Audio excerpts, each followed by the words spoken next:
où je perdais le combat, j'étais en train de me faire tabasser par l'Italien et je faisais une mauvaise performance. C'est quoi la leçon la plus importante que les sports de combat t'ont appris? J'ai envie de te dire que la leçon numéro 1 qui fait partie intégrante de ce sport, c'est que rien n'est jamais fini. Champion Benzaken. Cyril Benzaken, 6 fois champion du monde de kickboxing, un champion qui a dominé les plus grands noms du sport et redéfini les règles de la victoire. Qu'est-ce qu'il faut pour atteindre un niveau de boxeur 6 fois champion du monde? Pendant des années, je partais pas en vacances, j'étais en mode tout le temps entraînement, etc. Je voulais tout arrêter parce qu'en fait, j'étais sous l'eau à l'entraînement, j'étais sous l'eau à la fac. Il y a quelque chose qui a fait que j'étais dans un mauvais cercle. Et qu'est-ce qui te pousse en toi vraiment à continuer? Peu importe tous les plats que j'ai essuyés, toutes les claques que j'ai pris dans la gueule, je peux y arriver, tu vois. Il peut y avoir à un moment donné un petit changement dans ma vie et hop, tout va me sourire. Cyril. Salut Étienne. Ah, tu vas bien? Impeccable. Qu'est-ce que je dois savoir sur toi pour comprendre la personne que j'ai en face de moi aujourd'hui? Qu'est-ce que tu dois savoir sur moi? Écoute, que j'aime ce que je fais et je pense que je suis un homme heureux. Ok, un homme heureux. Tu penses que c'est grâce au sport de combat?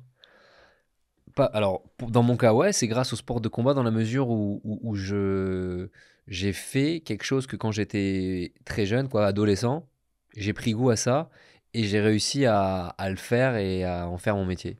Justement, je vais te demander comment t'es venu au sport de combat, parce qu'il me semble que c'était un peu tardif, entre guillemets, à 14 ans, si je dis pas de Ouais, bêtises. 13-14 ans. C'est ça? En fait, moi, initialement, quand j'avais 8-10 ans, j'étais un petit peu bouboule, tu vois. J'étais pas du tout d'une famille de sportifs et moi-même pas du tout sportif. Et en fait, j'avais envie de faire un sport. Je commençais à avoir des mecs qui étaient un peu plus costauds que moi, etc. Et je voulais faire un sport qui me donne confiance. Et en fait, la boxe est venue naturellement dans les sports que j'avais envie d'essayer. Et en essayant la boxe, j'ai eu, euh, j'ai eu un coup de foudre. C'était comme si je goûtais à mon propre sang. J'étais à fond. Ce serait quoi un peu ton conseil, justement, pour les jeunes qui sont pas forcément très sportifs, qui n'ont pas une famille qui les pousse à faire du sport, pour arriver à s'y mettre et à aimer ça? Bah, en fait, la difficulté aujourd'hui, c'est d'essayer les choses et pas de les essayer avec son pouce sur le téléphone, tu vois, ou quand j'avais 13 ans, il n'y avait pas d'Insta, de TikTok et compagnie, donc on essayait les choses. Et en fait, vraiment, ce que j'invite à dire aux jeunes, c'est d'essayer des activités, d'essayer de faire des nouvelles choses. Ok. Et toi, du coup, tu peux me raconter un peu ton premier contact avec la boxe, ça s'est passé comment précisément? Donc j'arrive dans cette salle de boxe. Je me rappelle l'entraîneur, il avait Aurélien Duhart, qui a été mon coach pendant de nombreuses années, qui est un ancien champion. Il avait une voix, on l'entendait depuis le 3e étage, je sais pas, à 100 mètres autour, il criait, etc. Et une ambiance très martiale, tu sais, donc ça te cadrait, en fait, ça te canalise, ça te cadre, ça t'apprend un peu la discipline. Et à l'époque, il n'y avait pas beaucoup de jeunes. Il y avait vraiment que des adultes. Et donc, j'étais entouré de gens beaucoup plus matures que moi. Et en fait, ça m'a donné envie de progresser. Et en fait, le fait de voir des compétiteurs et de voir des gens de bon niveau, j'ai eu envie, moi aussi, de mettre mon pied là-dedans, quoi. C'était dur au début quand t'as commencé ou pas? Ouais, alors c'était dur parce que je me souviens que j'arrivais tôt, j'essayais de repartir le dernier et de rester avec des gens qui étaient beaucoup plus forts que moi et qui donc ils me maltraitaient un peu, tu vois. Je rentrais, j'avais mal aux jambes, je prenais des coups de pied dans les cuisses, etc.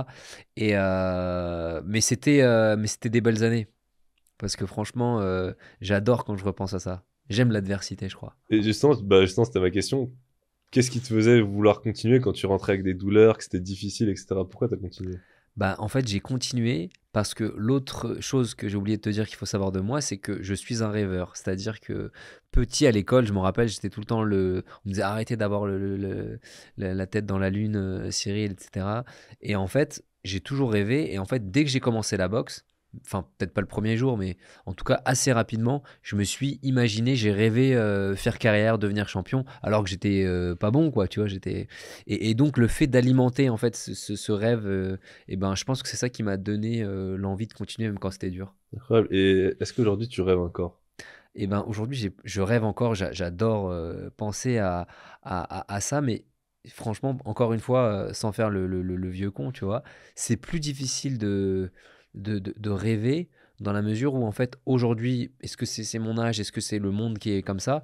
En fait, je suis plus sollicité, j'ai moins de moments en fait, où je vais être, où c'est à moi de l'écrire, où je vais être vraiment seul et où je vais pouvoir partir dans mes pensées parce que soit c'est le téléphone qui vibre, soit c'est ceci, soit c'est cela. Et donc, j'ai plus de mal à le faire. Mais il y a un moment que j'adore, c'est, tu vois, quand je suis en scooter, quand je suis en voiture, là, je suis dans mes pensées. Alors, pas trop parce qu'il y a la route, hein, on rappelle qu'il faut faire attention. Non, mais en vrai, c'est vrai qu'on dit souvent qu'il faut s'ennuyer pour pouvoir rêver. Grave. Et c'est vrai que maintenant, on n'a plus le temps de s'ennuyer, donc c'est vrai que c'est intéressant. Et du coup, tu disais que bah, au début, c'était dur pour toi, mais tu rêvais quand même de faire carrière. Et à quel moment t'as eu ce déclic où tu t'es dit que tes rêves, ils pouvaient devenir réalité? En fait, c'est assez paradoxal parce que j'ai jamais douté que ça allait devenir réalité. Parce que, en fait, je te dis, tous les jours, je rêvais de ça, je pensais à ça. Et en fait, à force de te l'imprimer, ben, tu te dis que ça va se passer. Et du coup, il n'y a pas eu de jour particulier. Peut-être que la première petite victoire, ça a été, je me souviens, j'étais dans un camp d'entraînement en Thaïlande. Et il y avait un Français qui avait connu toutes les générations de champions français et qui me regarde et qui m'a vu un peu déterminé à l'entraînement et qui me dit je sais voir quelqu'un quand il va faire quelque chose et je vois en toi quelqu'un qui va y arriver, tu vois. Donc ça, c'est des petits indicateurs qui te boostent, quoi. Donc ta discipline phare, c'est le kickboxing, c'est ça? Bah bien sûr, alors le kickboxing en fait, donc c'est un sport de combat, c'est ce qui fait partie de la famille de la boxe pied-point. Donc on boxe en fait avec les poings, les pieds et les genoux. Donc les pieds, c'est avec on met des coups de tibia. Si tu veux, c'est on va dire, c'est un mélange entre la boxe anglaise et le MMA, pour ceux qui connaissent vraiment pas. Et en fait, c'est un peu la dernière limite avant de faire du MMA. Donc on est dans un ring, on a des gants de boxe traditionnels et on peut shooter avec nos jambes et nos genoux.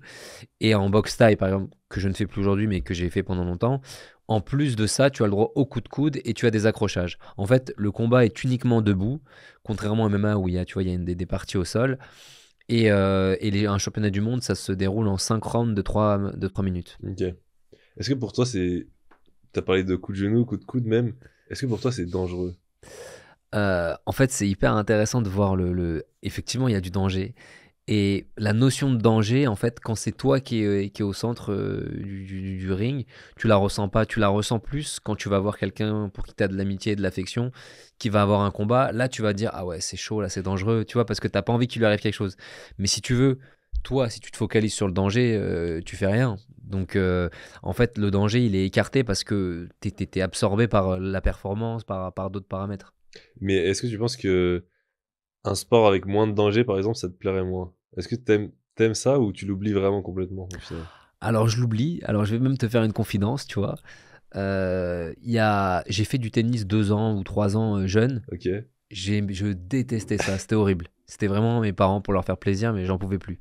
Et il y a 2 ans, donc grâce à Patrick Mouratoglou, tu vois, avec son gala, ça m'a redonné envie de prendre une raquette de tennis. Et j'ai joué au tennis, et j'avais le mindset que j'ai aujourd'hui. Je me suis dit, waouh, j'aurais eu cette mentalité aujourd'hui. J'aurais kiffé faire une carrière parce que j'ai ressenti un peu la dualité, l'adverse. Tu vois, c'est un sport quand même physique, mental, etc., mais qui est pas dangereux pour le coup, tu vois. Donc, je pense pas que le danger fasse partie des ingrédients qui animent mes motivations. Ok. Tu Mais vois. t'aimes bien l'adversité par contre, t'aimes bien Par être contre, opposé à quelque chose. ouais, j'aime bien l'adversité. Je pense que j'aime les sports individuels. Je pense que j'aurais eu du mal sûrement en sport collectif, tu vois. T'as mentionné un peu tes stages à Bangkok. Est-ce que tu te souviens de la première fois que t'es allé en Thaïlande? Ouais, je me souviens. La première fois que je suis allé en Thaïlande, j'étais mineur pour la Thaïlande parce que c'est 21 ans. Ok, je savais pas. Ouais, j'avais 20 ans, je crois, ou 19 ans. Et en fait, l'histoire, bah, elle fait partie des débuts de mes moments de grand temps fort de carrière. Moi, j'étais amateur, en fait. J'étais champion de France junior, donc jeune en kickboxing, et amateur en boxe thaï. J'allais faire mes débuts. J'avais commencé à faire mes débuts. Et il y avait un athlète qui était sélectionné pour les championnats du monde amateur dans mon club, plus âgé, plus expérimenté. Il se blesse. Ok. Et mon coach dit, j'ai un petit poulain, il faut l'emmener. Toute la sélection, il dit, mais jamais de la vie, il n'a pas le niveau, etc. Et je suis parti faire le championnat du monde amateur. Et en fait, mon voyage, il était à la fois, j'étais hyper, tu vois, comme dans un film, dans le taxi, je me souviens, parce que c'est impressionnant, Bangkok, c'est comme New York, quoi, tu vois, il y a des grands buildings, en même temps, c'est le brouhaha, etc. Et en fait, mon séjour, c'était, je m'entraînais, j'allais dans les centres commerciaux pour être à l'air conditionné et pas attraper froid. C'était un peu spécial, tu vois. Et après, j'allais me coucher. C'était vraiment entraînement, centre commercial, dodo.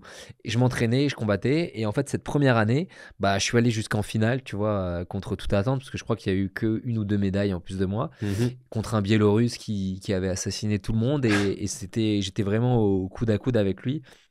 Et ça a été ma première performance, on va dire, internationale et compétition internationale qui était ouf. Ok, et ça a un peu changé ta vie? Bah, ça a changé ma vision que j'avais de moi, de me dire, bah, en fait, tu vois, j'étais capable d'aller plus loin. Et après, oui, ça a changé le regard aussi des autres Français, du staff qui croyaient pas en moi, à part mon coach, quoi.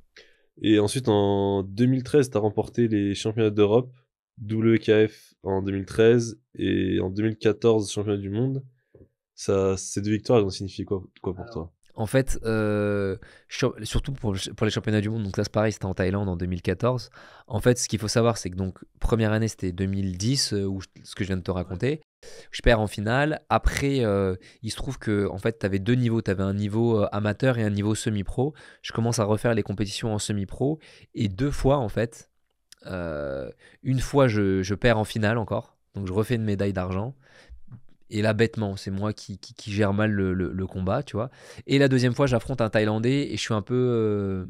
Je me fais un peu, comment dire, un peu voler, Ok. parce que arbitrage maison, etc. Truc de ouf. C'est-à-dire que le combat, il y avait des rounds qui duraient, donc c'est 3 minutes. Quand tu regardais, on avait filmé les combats, tu regardes, tu fais, bah, le combat, il a duré 2,20 là, ce round. Des trucs de malade, des vrais trucs de ouf. Et donc, je perds cette deuxième fois. Et la troisième fois, en 2014, quand je suis parti en Thaïlande, j'ai rarement eu autant de confiance en moi. J'étais sûr de moi, j'étais sûr que j'allais tout péter. C'était limite, j'arrête si j'y arrive pas, mais j'étais sûr. Et donc, j'étais hyper heureux de l'accomplissement parce que voilà, je l'attendais. Mais j'étais tellement, on va dire, au-delà de l'attente, tellement sûr que, tu vois, c'était comme si j'avais acquis quelque chose que je savais que j'allais déjà. Tu penses que c'est important ça d'être capable de se visualiser gagnant, etc.? Je pense que c'est hyper important de se visualiser perdant, de se visualiser gagnant, pour voir à quel point tu veux pas perdre, à quel point tu veux gagner. Et en fait, la visualisation, elle est fondamentale, que ce soit dans le sport ou dans d'autres domaines. Là, ça te sert dans d'autres domaines?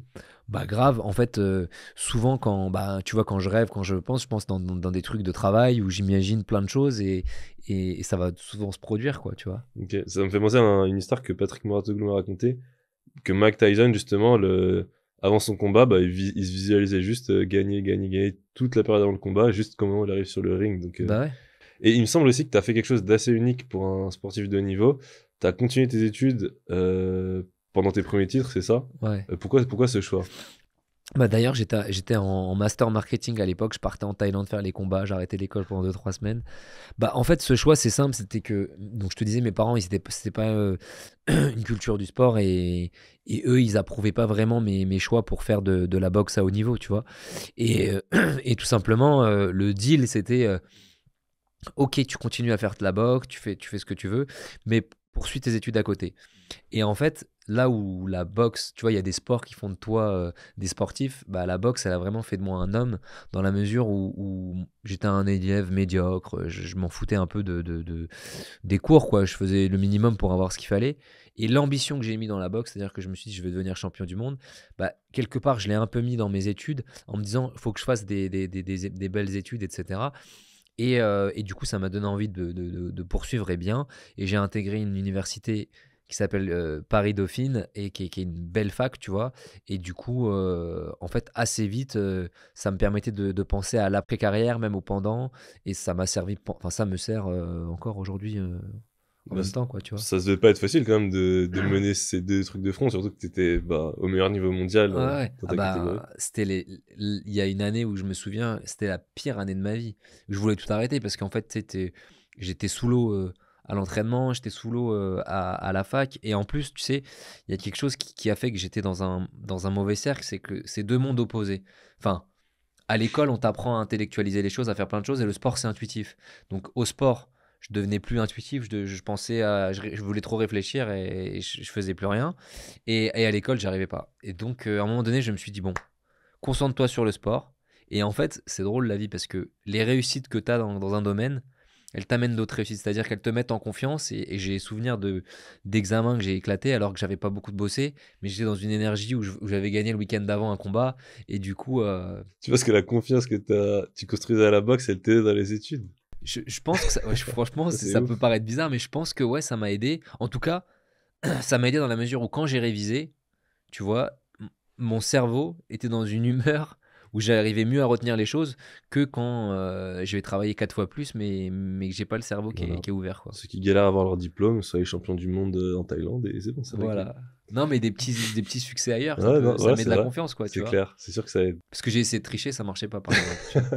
En boxe non plus. On peut le dire. Ouais, bah non, ça marche pas. Sauf pour les Thaïlandais qui font des rounds de devant. Et il y a aussi quelque chose que j'entends beaucoup, c'est que en boxe, en France, c'est presque impossible de vivre de ce sport. Bah, je pense que c'est une réalité, hein. T'as très peu d'athlètes qui vivent pleinement de la boxe, tu vois.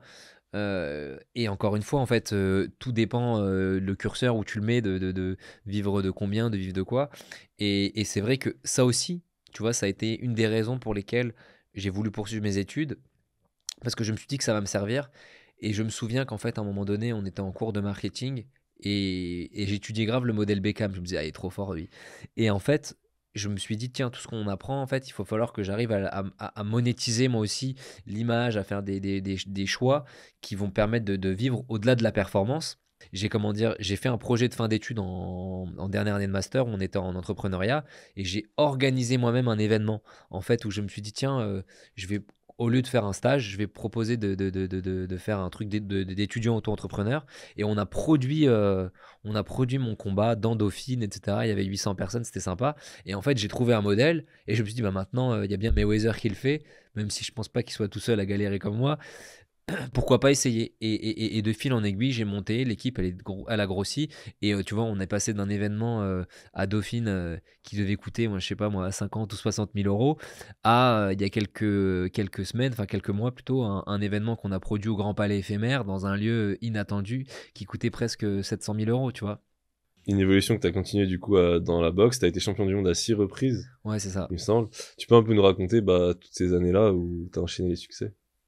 Bah écoute, je les ai pratiquement toujours enchaînés hein, parce que le dernier titre que j'ai perdu du coup, c'était quand même un peu serré. On aurait pu me laisser le titre.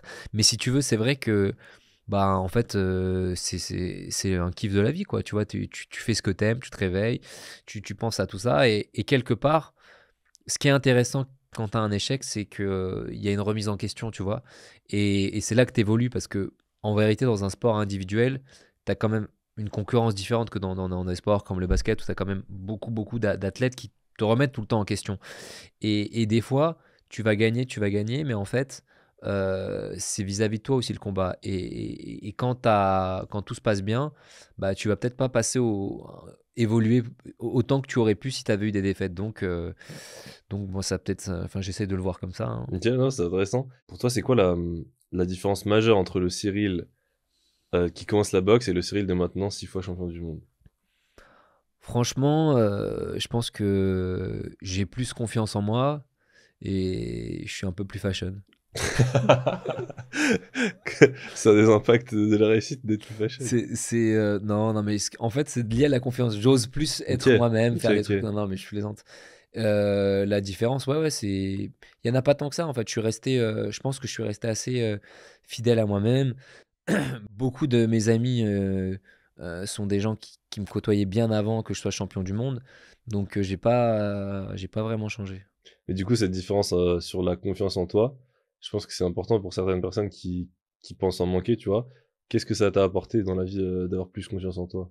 Alors, en fait, déjà, il y a deux choses. Bon, je suis pas psychanalyste, donc je sais pas, mais il y a la confiance et l'estime. Et en fait, la confiance en moi, elle m'a permis déjà de prendre des choix qui ne concernent que moi, si tu veux, et je m'écoutais sans prendre en compte l'entourage. C'est-à-dire que, par exemple, mes parents, ma famille, des amis qui allaient me déconseiller d'aller dans une voie parce que c'est bienveillant, hein, tu vois, mais parce que eux l'auraient pas fait, et ben, c'est de pas les écouter et de se dire non, mais moi, c'est ce que j'ai envie de faire fondamentalement, je vais le faire, je sens que j'y crois, en fait, et je crois en moi. Et donc, cette confiance-là, ben, elle va te permettre accomplir des choses.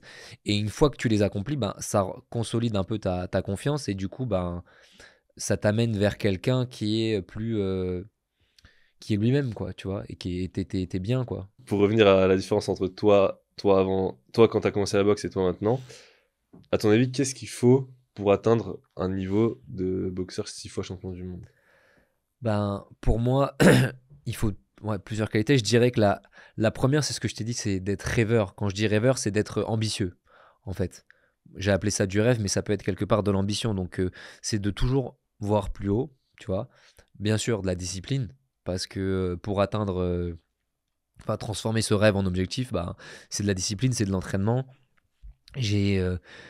Faut savoir que pendant des années, je partais pas en vacances, j'étais en mode tout le temps entraînement, etc.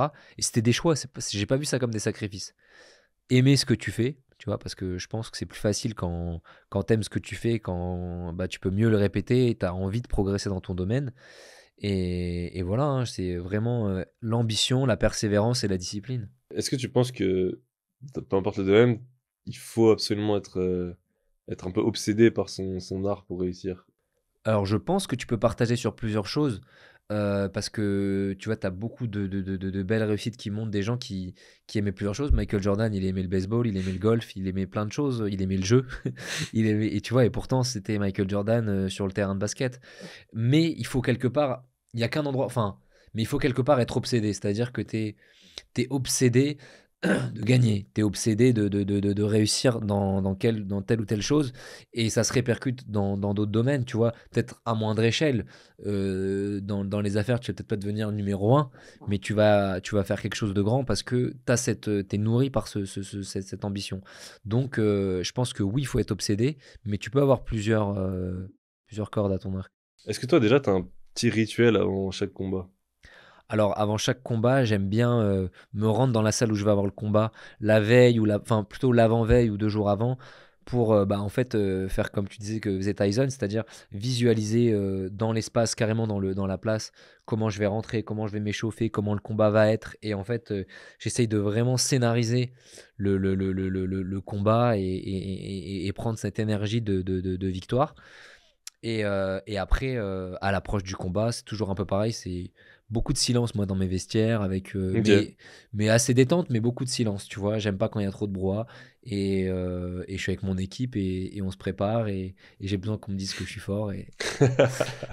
Ça, c'est Et... ton coach qui s'en charge. Ouais, exactement. Il y a aussi un aspect autour de la préparation des combats qui intéresse beaucoup les gens, c'est les catégories de poids. Et Ouais, du coup, tout ce qui est cutting, etc. Tu peux raconter un peu pour les gens qui connaissent pas pareil, parce bien que je sûr. trouve que c'est super intéressant. Donc, ce qui va se passer, c'est qu'en fait, l'athlète va perdre du poids, on va dire, pendant les 4 dernières semaines ou 3 dernières semaines enfin 4 dernières semaines si ça dépend de son hygiène habituelle, mais en tout cas il va avoir une hygiène alimentaire beaucoup plus stricte et travaillée qui vont lui faire perdre du poids. On va dire il va arriver sur une masse sèche assez importante et une masse graisseuse très basse, et à partir de ce moment-là, en fait, la semaine du combat, suivant les athlètes, t'en as qui vont perdre entre 2-3 kilos et il y en a 12-15 qui font des trucs de malade, qui vont faire ce qu'on appelle un cutting. Et donc le cutting, ça consiste en quoi? C'est, bah, en fait, on imagine que par exemple, là, je vais rien manger aujourd'hui, je vais faire une petite sudation ce matin, je vais boire un petit peu d'eau, mais pas trop, je mange pas de la journée. Ce soir, je vais m'entraîner, mais cette fois-ci, je vais très peu boire. Et demain matin, en fait, avant la pesée, je vais reperdre de l'eau. Donc, par contre, ce qu'il faut que les gens sachent, c'est qu'en fait, le poids que l'athlète perd, c'est pas comme quand tu fais un régime et que tu perds, vraiment. En fait, l'objectif, c'est de reprendre Ouais. tout de suite cette énergie. Et donc, tu vas perdre de l'eau avec du sauna, des bains chauds, etc. pour perdre le maximum d'eau et donc de kilos pour valider ta pesée. Mais ça, c'est presque plus dur que le combat, non? C'est très Pour dur, ceux en qui fait. perdent beaucoup de poids, quoi. En fait, bah, il y a deux choses. Déjà, souvent, ceux qui ont beaucoup de poids à perdre, c'est des gourmands. Donc, il y a une frustration parce que tu manges pas trop. C'est frustrant, ça te met dans une énergie chelou de pas manger. Après, il y avait un humoriste qui disait, mais je comprends que les mecs aient envie de se taper, ils sont restés sans manger, sans truc, etc. Et donc, le fait de pas manger, c'est un peu, c'est une première épreuve. Et après, en fait, le fait de sentir la faim, souvent, c'est un vrai combat psychologique. Et la perte d'eau finale, elle est dure, mais elle est sur un temps réduit. Donc pour Ok. moi, c'est pas le plus dur. Niveau gestion des émotions, tu l'as dit, il y en a qui sont frustrés par cette période avant. Toi, par contre, t'es connu pour être assez décontracté en général. Comment toi, tu gères tes émotions sur le ring en général? Bah, en fait, j'ai la chance de les gérer dans la vie, par tempérament, comme j'étais plutôt réservé, bah, j'ai souvent pris sur moi. Et du coup, sur le ring, c'est un peu pareil. J'ai tendance quand même à plutôt bien gérer les émotions parce que c'est mon tempérament, en fait, de base, de pas m'exciter dès qu'il y a quelque chose qui se passe pas comme prévu, quoi. Donc j'essaye de bien me canaliser. Ok. Et du coup, j'imagine que tu t'es jamais retrouvé dans une situation dans la rue où tu as dû te battre. Tu arrives toujours à maîtriser ça. Ouais, exactement. J'ai plus ce tempérament où je m'emporte pas, tu vois. Où, bon, en fait, déjà, je suis très difficilement. Je vais pas faire le vieux sensei, tu vois, mais c'est vrai que je sais pas s'il y a beaucoup de choses qui m'atteignent et qui vont faire que je pète un plomb et que je vais vouloir frapper le mec parce qu'il m'a grillé un feu. Bon, ça m'arrive de crier sur les gens parce qu'il y a quand même beaucoup de cons, mais voilà. Mais après, non, franchement, je suis assez pisse. Tu t'es jamais servi de ta boxe dans la rue. Franchement, non, je m'en suis déjà servi en défense quand Ok. j'étais jeune. Et un mec qui a voulu me mettre des patates et je les ai pas pris au final, il est tombé tout seul, mais je l'ai pas frappé, tu vois. Ok. Et c'est vrai cette histoire qu'on dit que les combattants, vous avez pas le droit d'utiliser vos poings, c'est considéré comme des armes blanches, etc. En fait, je crois que si jamais il y a une bagarre Ouais. et que s'il y a une plainte qui est déposée, ben effectivement, la personne qui est pratiquante de haut niveau de sport de combat, elle est considérée comme une arme blanche. Donc ça veut dire qu'en gros, c'est comme si tu avais Ça mis un coup de aggrave couteau ta peine, à un quoi. mec. Ouais. Donc ça Ok. aggrave. Si le mec qui vient à main nue et que tu le fumes, ben, Ok, tu peux avoir des ok. problèmes. Pour toi, parce qu'il y a beaucoup de gens qui font des sports de combat, mais il y en a très peu qui arrivent comme toi à être 6 fois champion du monde. C'est quoi la différence entre un très bon combattant et un des meilleurs? Je pense qu'un un très bon combattant, déjà, t'en as beaucoup parce que c'est des gens qui travaillent, c'est des gens qui ont ça inné, etc. Et en fait, la différence entre les deux, elle est dans le mental. C'est-à-dire que c'est comme je te le disais, c'est celui qui va se remettre en question, qui va être capable de changer des choses dans sa vie, qui va être capable de changer de direction et de se dire, bah tiens, ma méthode d'entraînement, elle correspond plus, je vais tout changer. Et en fait, qui est tout le temps en évolution. Et j'ai envie de te dire aussi, c'est un peu un internel insatisfait, c'est-à-dire que tu es tout le temps perfectionniste et tu regardes, enfin, tu peux ne pas l'être, mais mm, dès que tu as fait quelque chose, je regarde toujours le ah non, ça n'est pas été, pourquoi j'ai pas fait ça? Et donc, tu veux toujours améliorer, améliorer, améliorer. Et donc, bah, tu t'améliores forcément.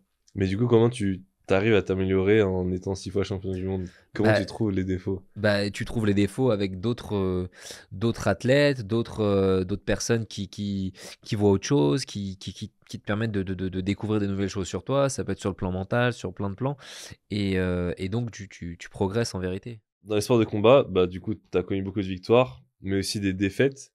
Et tu sais, il y a beaucoup ce prisme où t'as beau gagner pendant 10 ans, si tu perds un seul combat, t'es direct vu comme un loser. Comment toi, tu vis ce regard des autres finalement sur le Bah, combattant? écoute, en fait, j'ai été nourri à ça presque à l'échec, tu vois, parce que je me dis, mon premier combat, donc je l'ai fait à 18 ans. Je faisais de la boxe depuis l'âge de 13 ans. J'en parlais à tous mes potes, tout le monde. Je leur disais en plus un peu, ouais, je vais faire carrière, etc. J'arrive, premier combat à truc amateur, je perds. Donc, enfin, peu importe comment, mais je perds, tu vois. Du coup, tout de suite autour de toi, t'as les jeunes au lycée qui se disent, mais attends, ça fait 6 ans qu'il nous parle de boxe. Maintenant, il fait premier combat, il perd. C'est pas fait pour lui, tu vois. Et donc, en fait, ben, à ce moment-là de ma vie, tout ce que je voulais que je construise s'écroule un peu. Ou alors tu te dis non, c'est pas grave. En fait, j'ai mangé un mur, mais je vais apprendre à sauter et je vais mieux et je vais être mieux armé parce que maintenant je sais sauter. Et je vais recommencer, etc. Et en fait, bah, ça a fait que j'ai eu cette confrontation-là avec l'échec tôt qui m'a permis, quand j'en ai eu de nouveau, tu vois, de toujours rebondir. Et c'est ça aussi la différence entre un top champion et un. Enfin, entre un super bon boxeur et un top champion, ouais. C'est d'être toujours capable de rebondir face à l'adversité. Et en fait, tu t'éteins pas sur une défaite. Et du coup, parmi les échecs que tu as dû affronter, c'est quoi le plus gros échec celui que tu as eu le plus de mal à surmonter dans ta carrière? Bah, j'ai envie de te dire, c'était sûrement, il y a eu des premiers échecs dans mes finales de championnat du monde, tu vois, où j'étais persuadé que j'allais gagner et du coup j'ai perdu. Il y a eu un premier combat que j'avais fait au Glory il y a longtemps où c'était une grande réunion, c'était à Bercy pour la première fois, etc. Et hop, j'ai pas su saisir ma chance. Euh, il y a eu plusieurs moments, mais tu vois, chaque échec est douloureux en vérité, tu vois. Et c'est des mots durs, hein, mais et pourtant, on va sûrement me reprendre, mais j'étais allé voir une psy du sport et en fait, moi j'ai presque perçu l'échec comme limite comme un viol parce que je me suis dit, putain, j'assume pas ce que j'ai fait, etc. J'ai mal fait et compagnie. Et donc, c'est des mots très forts, hein, tu vois. C'est pas, c'est comment dire, je sais que c'est pas comparable, mais ce que je veux dire, c'est que tu te sens tellement pas bien, ça te perturbe, et c'est aussi pour ça que tu retravailles davantage, enfin, ou alors tu peux arrêter, mais je veux dire, en tout cas, le fait de reconstruire là-dessus et de vivre ce petit moment de deuil, quoi, ben, je pense que ça te fait grandir. Mais justement, il y a des gens pour qui les échecs, c'est un coup d'arrêt. Après, ils sont plus du tout les mêmes. Mais toi, tu arrives à rebondir sur ça. Qu'est-ce qui te pousse en toi vraiment à continuer? Tu arrives Bah, à l'identifier? en fait, je pense que je suis un enthousiaste, tu vois. C'est-à-dire que, et même de manière générale, euh, je vois jamais le mauvais côté des choses, tu vois. Et je vais tout le temps regarder vers ce que j'ai envie de regarder. Tu vois, j'ai comme si j'avais des œillères. Moi, je regarde dans une direction et il s'est passé des choses qui sont pas bonnes, enfin, qui sont pas bonnes, qui sont pas comme prévu. C'est pas grave, je garde toujours le cap, tu vois, sur ce que je veux, sur ce que je veux atteindre. Et du coup, ça me permet de continuer de persévérer, quoi. Là, pour toi, c'est quoi tes prochains objectifs en ce moment? Alors, mes prochains objectifs, ça va être de reconquérir mon titre, donc de redevenir champion du monde parce que je ne le suis plus. Et donc ça, c'est pour cette année et normalement pour fin mai. Avant ça, je vais avoir un combat de préparation. Et non, et là, je démarre une nouvelle activité en parallèle où là, pour le coup, c'est une autre activité entrepreneuriale où on va monter des salles de boxe. Donc, Tu sais, dernièrement, le MMA, pardon, ça a complètement explosé. Beaucoup de gens se sont mis à regarder, à pratiquer. Toi, c'est un sport qui t'intéresse? Tu te verrais te mettre au MMA plus tard ou pas? franchement, je me verrais pas me mettre au MMA parce que bah, déjà, je suis plus tout jeune. Même si tu as beaucoup d'athlètes de MMA qui sont plus vieux que moi, Mhm. ça fait quand même un petit moment qu'ils sont dedans et j'aurais quand même beaucoup de choses à travailler. Et en fait, j'ai pas spécialement l'attirance pour, tu vois, le sport en lui-même. C'est-à-dire que je l'ai jamais essayé, tu vois, mais j'aime regarder, mais je sens que c'est pas fait pour moi et j'ai pas envie d'aller dans un sport parce qu'il y a de la fame pour faire de la figuration, tu vois. Si j'y vais, c'est pour faire quelque chose et donc y aller pour y aller, je le sens pas et je marche à l'instinct et quand je sens pas quelque chose, je vais pas. Mais tu as effectivement beaucoup d'athlètes, de beaux grands champions de pied-point qui sont allés en MMA. C'est vrai, c'est ça. Bah, c'est pour ça que je te demandais. Et d'ailleurs, en parlant toujours de MMA, etc., il y a des choses qu'on voit beaucoup sur les réseaux, c'est avant les combats, les face-off où les deux combattants se rencontrent. Et vraiment, on ressent vraiment qu'il y a l'arrogance qui joue un rôle énorme, où vraiment les combattants essaient toujours d'avoir le dessus. Toi, tu gères comment ces moments avant le combat? Ouais, ouais. Bah, en fait, moi, quand j'ai l'adversaire qui est face à moi, comme ça, très près, euh, bah, je visualise souvent ce que je veux faire le lendemain, tu vois, ma victoire, etc. Mais je me sens pas. Je suis pas intimidé parce que le mec est plus grand, parce que le mec me regarde avec un regard de tueur ou quoi, tu vois. C'est quelque chose duquel je fais abstraction. Je pense que je gère bien les émotions par rapport à ça. Et donc ouais, ouais, je suis détente. Et du coup, t'as pas l'impression que c'est à ce moment-là, c'est important de prendre le dessus sur l'autre dès cette rencontre? Si, alors j'essaye d'être bien sûr enfin et même j'adopte toujours une posture où je j'essaye de pas lâcher le regard, tu vois, des choses comme ça. Mais je m'attarde pas non plus là-dessus, tu vois. Et généralement, tous les mecs avec qui je fais des face à face, ils ressentent ça, donc ils sont pas, ils cherchent pas à faire une baston avec moi la veille, quoi, tu vois. Ok, ok. Et donc là, c'était l'avant-combat, mais par rapport à l'après-combat, c'est des sports, bah, évidemment, où ton corps il est vraiment mis à rude épreuve. Tu gères comment la récupération, toi? Bah, en fait, généralement, je me fais une semaine de récup où je m'entraîne pas, où je fais juste un peu de vélo, des trucs comme ça Ok. pour faire circuler le sang. Avant, maintenant, je suis plus raisonné, tu vois. Là, j'ai appris sur moi. J'ai adoré bouffer. C'est-à-dire que je faisais que bouffer pendant une semaine. Et après, bah, c'est des soins par rapport au choc, quoi, tu vois, donc des bains froids, de la cryothérapie, des trucs comme ça, Ok. et m'aérer l'esprit, faire autre chose, quoi. Mais en général, après une semaine, tu peux reprendre l'entraînement. Alors, je peux reprendre l'entraînement, mais pas tout, tu vois, c'est-à-dire que comme on frappe avec les tibias, souvent t'as des Ouais. hématomes de ouf, et donc ça peut prendre plus d'une semaine Ok, suivant, ok. ça dépend des combats, Ok. tu vois. Et là, d'ailleurs, tes tibias, ils sont plus durs que les miens, tu penses? Je pense pas qu'ils soient plus durs, Ok. je pense qu'ils sont peut-être moins sensibles, Ok, tu d'accord, ok. vois.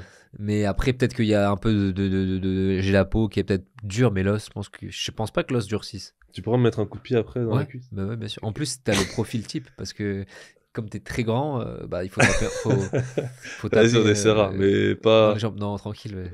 D'ailleurs, bah, regarde, moi je suis créateur de contenu, toi t'es boxeur. Il y a un lien qui se crée en ce moment où il y a plein de créateurs de contenu qui organisent des combats en De boxe, ouf, en MMA, grave, grave. etc. Tu penses quoi de ça? Tu penses que c'est bien pour le sport? Bah, je pense que c'est très bien pour le sport parce qu'il faut admettre une réalité, c'est en fait, c'est le monde d'aujourd'hui, tu vois. Et t'as des créateurs de contenu. En France, par exemple, tu vois, Greg MMA, qui est quand même un ancien combattant, mais aujourd'hui créateur de contenu, qui a fait son combat là face à Billy Rebeu des Terres. Ils ont quand même rempli l'U Arena. C'est un truc de dingue, on se rend pas compte. Et en plus, ils ont fait ça. Donc, c'est le public de Rebeu des Terres, là. Juste avec Twitch. Moi, je connais pas trop ce réseau, mais il n'y avait pas de communication classique, il n'y avait pas tout ça. Et dans une autre dimension encore, tu as des mecs comme Paul, tu vois, qui organisent des réunions, mais qui sont monstrueuses. Et il faut admettre qu'il y a plus d'engouement sur ces combats-là que sur les gros combats, tu vois, enfin que sur certains Mhm. gros combats. Et donc, moi, je pense que c'est bête de critiquer et d'être contre ça. Faut juste se dire non, justement, ça va donner un nouveau souffle au sport de combat. Et en fait, ça va aussi attirer peut-être plus les spectateurs sur le sport en lui-même. Et après, c'est aux athlètes aussi de se dire, ben, pourquoi eux ça marche? Peut-être parce que ben il y a des choses qu'ils font dans leur vie qui donnent envie aux gens de les suivre, et tu vois, et peut-être que l'unique pratique d'un sport suffit pas. Il faut aussi faire d'autres choses, quoi. Je pense que là, les réseaux sociaux, ils vont prendre une importance bah, maintenant pour les vrais combattants aussi. Bah grave, en fait, bah, ça a déjà commencé, bien sûr, bien sûr. Et je pense vraiment que l'image aujourd'hui, je vais pas dire qu'elle prévaut, mais tu vois, elle joue un rôle aussi important que le niveau de performance. Et c'est vrai qu'il y a quelques années, bah, c'était que la performance, et on s'en foutait de savoir combien d'abonnés tu avais, et si tu faisais des vidéos sympas ou des TikTok. Mais aujourd'hui, je pense vraiment que ça peut aller dans l'autre sens, tu vois, si le niveau suit. Et tu penses pas que justement, il y a des gens qui mériteraient d'être mis sur le devant de la scène, mais que comme ils gèrent mal leur image ou ils ont une moins bonne image, c'est pas le cas? Complètement. Bah après, c'est le monde dans lequel vers lequel on tend. Je vais pas dire que quand il y a de la forme, il n'y a pas de fond, mais on reste dans un monde où la forme commence à prendre plus d'importance que le fond, et où tu vois, tu vas me conseiller un coiffeur, je vais le taper sur Insta, ah, pourquoi il a pas beaucoup de followers, alors que lui va me conseiller un autre coiffeur avec 30 000 followers ou je sais pas combien. Je dis, ah bah il a l'air meilleur, en fait, ce qui est débile. Et donc ton jugement se place par rapport à une communauté, par rapport à une image qui te renvoie, et en fait qui fait juste partie maintenant de notre culture, de notre éducation, et qui va aller dans ce sens-là, en tout cas, je pense, pour les prochaines générations, si il n'y a pas de changement. Et donc, ben, effectivement, c'est dommage pour bah, les vrais performeurs, les vrais champions. Mais je pense que celui qui est, comment dirais-je, celui qui est vraiment une star dans son domaine, qui est vraiment fort, il y arrivera quoi qu'il, quoi, tu vois. Mhm. Ouais, c'est que les meilleurs, ils finissent toujours par être Exactement. mis en avant, ok. Il y a quand même de la place pour la performance. Et d'ailleurs, toi, c'est qui les combattants, tous sports de combat confondus, qui t'impressionnent le plus en ce moment? Euh, Alex Pereira et John Jones. Alors, Ok. c'est deux mecs du MMA, tu vois, mais c'est vrai que ben, Alex Pereira, parce que c'est un ancien de kickboxing, et je le trouve monstrueux parce que, je sais pas, j'ai l'impression qu'il est dur de partout, ce mec. C'est-à-dire qu'on dirait une pierre, et il met des KO de malade. Et John Jones, parce que c'est un peu le GOAT du MMA, tu vois. Après, il y a des champions que genre j'adore, tu vois, en boxe pied-point ou en boxe anglaise, mais je suis pas impressionné. Enfin, eux, ils m'impressionnent vraiment. Ok. Et d'ailleurs, si tu pouvais te battre contre n'importe quel combattant de l'histoire, tu choisirais qui? Il y a un combattant qui combat encore, en plus un petit peu aujourd'hui, tu vois, mais qui est plutôt quand même sur la fin, un Thaïlandais qui était très très connu, qui s'appelait Boakao, Ouais, ok. tu vois, et genre j'ai adoré voir ses vidéos, j'adorais, et du coup, ben, lui, j'aurais kiffé. Je Ok, kifferais ok. si jamais ça se fait, mais Tu penses que ça serait possible bah, un je sais pas combat de quel poids il gala ou combat, mais quoi? ouais, pourquoi pas, ouais. C'est possible, hein. T'es à un stade quand même où, bon, t'as été 6 fois champion du monde, mais j'ai l'impression que t'as quand même un corps fin. Comment ça se fait que t'aies envie de plus encore aujourd'hui? Bah, en fait, c'est parce que je suis insatisfait, parce que je sens que je peux progresser moi, en fait. Peu importe la personne qui aura en face, moi, je peux progresser et je suis pas encore arrivé à ma maturité. C'est comme si j'étais du vin, quoi, tu vois, on va dire. Je sens que, tu vois, j'ai encore des petites années sur le tard où je peux faire quelque chose. Et donc, ça me donne envie de continuer et j'aime ça, tu vois. Ok, c'est bien ce que tu dis parce que il y a des gens qui vont croire qu'ils ratent quelque chose parce qu'ils gagnent pas forcément. Mais en fait, si on base sa progression sur nous, si t'es meilleur, même si t'as perdu, t'es devenu meilleur, au final, on peut en tirer du positif. Exactement. Et tu sais, ça me rappelle un coach que j'avais qui me disait, moi j'adore quand j'ai des athlètes je sais qu'ils vont jamais devenir champion olympique. C'était un coach d'athlétisme. Mais je sais que ils ont tellement envie de faire des choses. Entre le niveau sur lequel je vais commencer à les coacher et le niveau dans 2 ans, va y avoir une progression tellement grande que ça va être génial, tu vois. Et donc, en fait, ce qui est important, c'est le chemin que tu as parcouru. Et le premier combat, il est face à toi. C'est ça, c'est vrai. Face au mec dans le miroir. Mais ok. Et donc toi, ton objectif dans la vie, en fait, c'est juste d'exploiter ton plein potentiel. Bah, d'exploiter mon plan potentiel pour faire des choses que je kiffe, tu vois.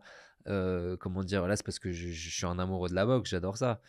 Euh, et donc, ouais, c'est de continuer à faire ça. Après, j'avoue que j'ai quand même aussi aujourd'hui maintenant des nouveaux. En fait, avant, j'étais un passionné de boxe, je pensais qu'à la boxe.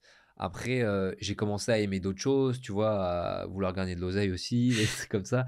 Mais c'est pas l'objectif en soi, mais en fait, ce que j'aime, moi, c'est monter des projets, Ok, tu vois. C'est partir d'une idée, créer quelque chose, etc. et voir que ça marche, et après, refaire quelque chose qui n'a rien à voir. ok. Et c'est quoi les trucs hors box qui t'intéressent aujourd'hui? Hors box, bah, comme je te dis, donc j'adore faire des conférences, par exemple, tu vois, c'est quelque chose que j'aime partager mon expérience, etc. Les fameuses salles, bon, il se trouve que c'est de la boxe, mais ça pourrait demain se dupliquer dans un autre domaine, et donc créer un concept, etc. Ça, c'est quelque chose que j'aime. Et après, j'avoue qu'il y a un domaine qui m'attire, dans lequel je me suis pas encore trop placé, c'est le cinéma. Je sais pas si je vais aimer, mais ça m'attire. Tu veux dire jouer dans des films, Ouais, etc. ouais, ouais. Ok. Il me semble que t'as fait un peu de mannequinat aussi. Ouais, voilà, j'ai fait plutôt de la photo, etc. Mais j'ai pas fait. C'est génial. Bah, moi, je te souhaite de réussir dans tous ces domaines. Bah, merci. Mais pour reparler juste des sports de combat, pour toi, c'est quoi la leçon la plus importante que les sports de combat t'ont appris? Ben, j'ai envie de te dire que la leçon numéro un, qui fait partie intégrante de ce sport, c'est que rien n'est jamais fini. Tu peux gagner un combat pendant, dans mon sport, 5 rounds, être à 2 secondes de la fin, et parce que tu crois que tu as gagné, parce que ça y est, tu prends les choses comme acquis, bam, tu prends un contre, c'est terminé. Et dans l'autre sens, pardon, tu peux perdre. Et je me souviens de mon championnat d'Europe en Italie où je perdais le combat, j'étais en train de me faire tabasser par un Italien et je faisais une mauvaise performance. Et je me suis dit, allez, je suis foutu pour foutu, je vais tenter un coup. Je le vois baisser la garde. J'ai fait un back fist, un coup de poing retourné et le mec, il l'a pris plein pot. Il est tombé comme ça, PLS pendant toute la soirée. Et tu vois, tout est possible. Donc, c'est ça pour moi la boxe, c'est le fait de se dire, bah en fait, quoi qu'il advienne pendant le combat, tout peut encore changer. C'est pas comme au foot, tu perds 10-0, ça va être dur en 2 minutes de revenir, tu vois. Mhm. Là, tout est possible. Tout est possible. Et C'est donc, comme beau. dans la vie, de se dire, ben, peu importe tous les plats que j'ai essuyés, toutes les claques que j'ai pris dans la gueule, ben, je peux y arriver, tu vois. Il peut y avoir à un moment donné un petit changement dans ma vie et hop, tout va me sourire. Et justement, si là, tu revoyais le petit Cyril, pas très sportif, Ouais. comme ça, assis sur un banc, tu t'assieds à côté de lui, tu lui dirais quoi aujourd'hui? Écoute, je lui dirais de croire en ses rêves, de croire en lui et de vraiment toujours faire ce qu'il a envie de faire et de n'écouter que lui. Quand un jour tout s'arrêtera, quand tu seras plus là, comment tu veux que les gens se souviennent de toi? Je plaisante. Quand tout s'arrêtera, bah tu sais quoi? Je vais pas reprendre ce qu'il a dit, mais j'ai tellement kiffé la simplicité de Nadal qui a dit je voudrais qu'on se souvienne de moi comme je sais plus, d'un petit mec de ce village, un sympa. Et moi, c'est un peu ça, tu vois. Je voudrais qu'on se souvienne que j'ai toujours essayé de faire le bon et d'inspirer d'autres gens, même sans le vouloir au début, mais de faire ce que j'ai aimé et de faire ce que t'aimes, ben, tu le fais bien et t'inspires les gens. Et voilà, de bien se comporter, quoi. Bah, merci beaucoup. On a une petite tradition pour finir le podcast, c'est on a notre livre Ouais, et j'aimerais bien que dedans tu écrives une citation ou une phrase qui est importante pour toi et que tu signes si ça te bah dérange pas. grave.